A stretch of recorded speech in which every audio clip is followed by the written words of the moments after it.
वक्रतुण्ड महाकाय सूर्यकोटिसमप्रभा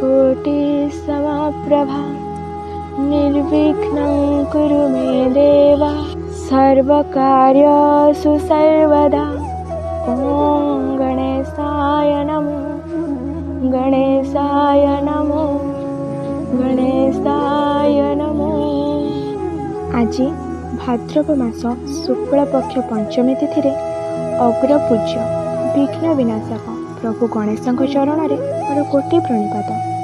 कोटि कोटि हिंदू हृदय मौड़मणि विद्यादाता गणेश चतुर्थी मो तरफ आपण मानू हृदय भरा तथा भक्ति भरा शुभेच्छा एवं शुभकामना।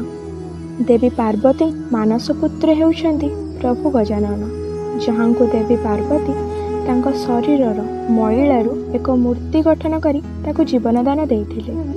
माता पार्वती तांको द्वार जगाई भीतर को स्नान करने को जाइथिले। ठीक से समय महादेव घर को फेर गृह को प्रवेश करते प्रभु गणेश तांको पथ अवरोध कले। बहुत बुझाइबा सत्वे मध्य विफल होई महादेव तांकर मस्तक छेदन कले।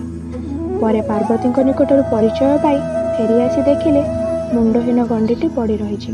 महादेव मुंडटी खोजी न पाई उत्तर दिग को मुंड कर शोता एक हाथीर मुंड को काटी आनी तांको मुंडरे जोड़ीदेले। यहाँ जीवनदान देले। तेणु प्रभु गणेश को गजानन मध्य कहुए।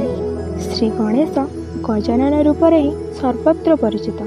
से आद्य पूजित विघ्नेश्वर से होउछंती बुद्धि विद्या तथा ज्ञानर देवता। प्रत्येक पूजार प्रारंभ तथा विद्यार आरंभ तांकर आवाहन करा जाए।